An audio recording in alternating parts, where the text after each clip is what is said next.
What's happening, webheads? Welcome back to Comic Book Corner 2.0. I'm Mike Spider Slayer, and this is another episode of After a Pull, and this is the video series where I take 5 of my most highly anticipated comics and see if they live up to the hype. But before we get started, guys, I gotta give a quick shout out to this week's sponsor, CardMafia.com. Poker night will never be the same again. Check out CardMafia.com for some of the most exquisite playing cards ever imaginable. The casing actually has a special feature, and inside are the playing cards.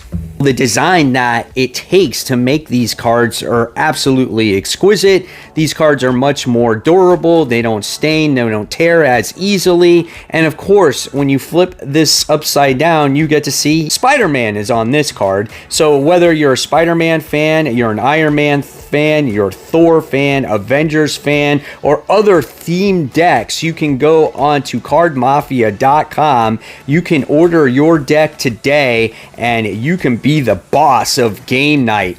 You can use my link in the description box below and you can help support the channel.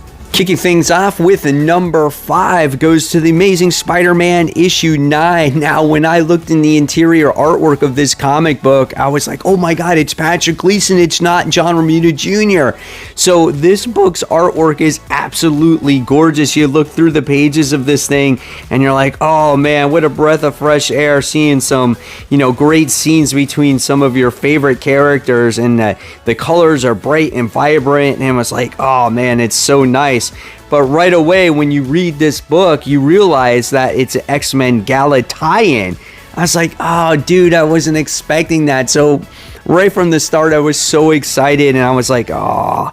And yeah, you feel like this issue is late and the gala ended a couple of months ago. Well, you're right, because if you remember correctly, there was a lot of delays when it came to Marvel Comics, and Spider-Man was one of them, and that's why this does feel late. You get to see a team up between Wolverine and Spider-Man here, trying to rescue Mary Jane as she is possessed by Moira McTaggart, who is now like a Terminator in the Marvel Comics. You get to see a fight go on through this entire issue, and it was nothing much but just a filler issue, so that's why really Patrick Gleason did the artwork in here. It was cool to see some of these fight scenes, but nothing special came out of this issue. It was like, oh, could I pass this one up this particular month? Yeah, you absolutely could, and probably pick up something else. The story was just okay, and I was just disappointed. Coming in at number 4, we have Edge of Spider-Verse issue 3. And this book promises to introduce Spider-Man India, Night Spider, and Sakura Spider. Now, when it comes to Sakura Spider, this is not her first appearance. She's a character that actually showed up in a Deadpool comic once before, and she's a manga-inspired character. So that's actually quite interesting. However, with this book, I didn't get really anything out of it at all, because it's basically introducing a couple more of these characters, but even their stories weren't that great because they all got bitten by a spider. They all have great responsibility. It's stuff that we've known for years and years. You don't need to do that story in an Edge of Spider-Verse book. That's why I enjoyed issue 2 a lot better, because you learned about Spider UK and you learned about the character more. So especially when it came to Spider-Man India in this issue, it was nothing. It was just basically, hey, I'm Spider-Man India, and people call me Indian Spider-Man, and blah, blah, blah, and this is what happened to me, and I know that great power comes great responsibility, and I have the greatest person in the world, which is my Aunt Maya. And there was nothing special there, nothing different, nothing new. Like, why would I like Spider-Man India, right? Now, in the next story, you wind up getting Night Spider, who is Felicia Hardy, who is, Black Cat in this universe as well. She goes to steal this, scarab-like looking thing, and it winds up poking her and giving her spider powers, and you get to see that in this issue. And she develops these spider powers, she uses them. It's got decent artwork in here. I would say out of these two stories, this one is actually better because it just sees her in action, and it was okay in here. But again, nothing that blew me out of the water. she reminds me of just a Spider-Woman character like Julia Carpenter, except she has white hair. So nothing really new. Then we get Sakura Spider, and you get to learn a little bit about her. I like, though, how this story was poking fun of always telling the Spider-Man origin story. It was like, my life changed 2 years ago, and when I went to the Science Museum with parents, blah, blah, blah, blah, radioactive, blah, blah, blah, blah. So I like that part.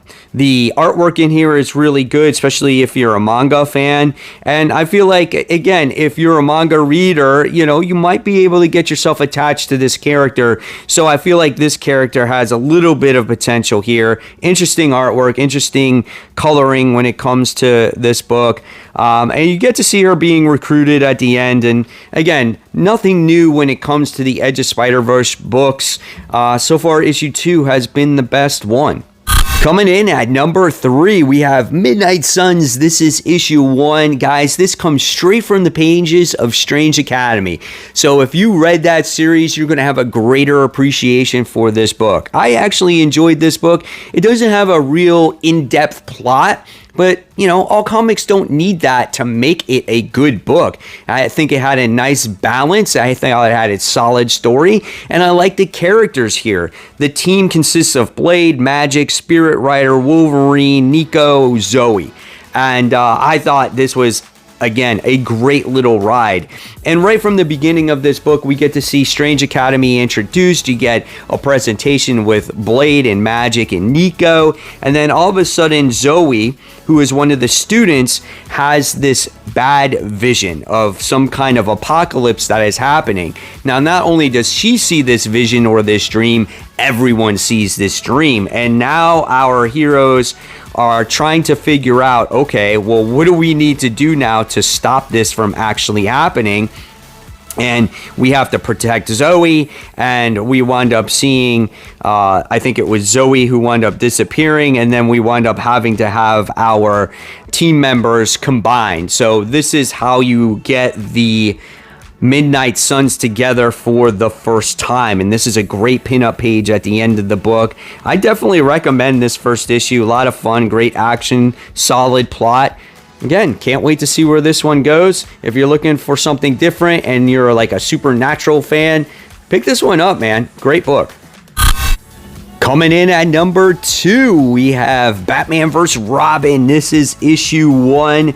Father vs. Son for the fate of the DCU. This one's written by Mark Waid. Artwork's really good in this. Look at this opening page here with the two characters, and we just get to see an introduction of, who Damian is, how he is part of Talia, how he's part of his father, and he's mixed into one, and he's trying to figure out who he was. Again, this comes from the pages of the Robin series as well, and World's Finest.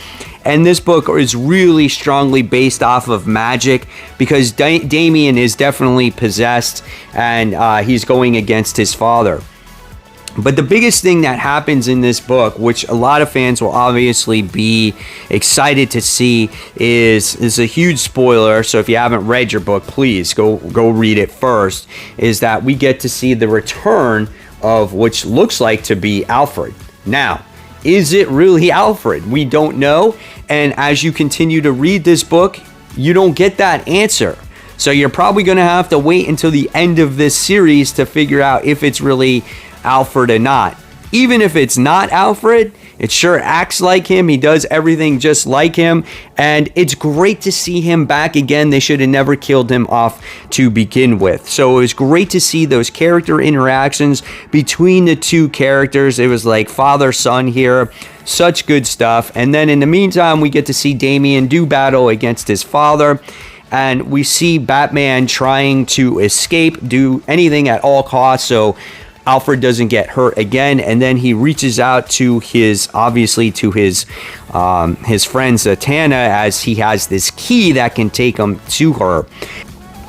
So Batman goes to Zatanna, and she explains to him that everyone that is magic based is going through some serious problems. You get to see what is happening with her. You wind up getting to see what is happening with Swamp Thing and Demon and everybody else. And obviously, Damian is behind this with the Devil Neza.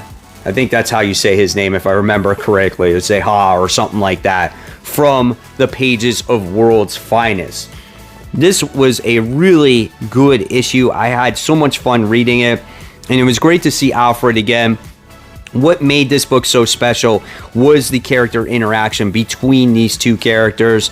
I'm not sure what has happened to Damien. We're not really explained that in this comic, how this magic has affected him and why he's going against his dad. Again, we'll find out in time, but this was a really good read. Hopefully you guys went out there and picked this one up. All right, guys, just a reminder, every Tuesday night, I have my live stream called Comic Book Weekly. It takes place at 10:15 p.m. Eastern as I team up with my good friends Kat Comic Uno and Brant Fowler as we talk about the current week's comic books, all the news, and a whole lot more, guys. So every Tuesday night, 10:15 p.m. Eastern, Comic Book Weekly. Hopefully you can tune in this week. So coming in at number 1, as of right now, goes to Do a Powerbomb. This is issue 4. My gosh, guys, this book is so good. Daniel Warren Johnson does such a great job with this. This book is full of action. The wrestling scenes are amazing. And let me remind you, I am not a wrestling fan, but it makes you feel like you're in the ring with these characters in battle. And in this world, these wrestling matches are real. The other thing that I love about this is how he makes all the word explosions all over the pages. Like comics used to do that all the time, where it used to be the boom and the pow and the crack. Well, he does that in this comic and he brings it to life and it makes you feel like you're in that ring. I love that so much. The character interactions between all the characters are amazing. They're full of emotion. There's so much story here, and I cannot wait to see what happens. We do wind up seeing our heroes here victorious in the second round of the tournament. They're going to get ready to go into the next round, but the people that they're going to have to face, they're pretty strong, and we get some really emotional moments in this book. If you have not read Do a Powerbomb, I don't know if you can find the back issues on the rack right now, but I know there'll be a trade released eventually. You're going to have to read this book. It is so good, guys. So will Do a Powerbomb reign supreme? Well, I still got a few more books left to read, guys. I got Daredevil issue 3. I have the Jurassic League issue 5 of 6.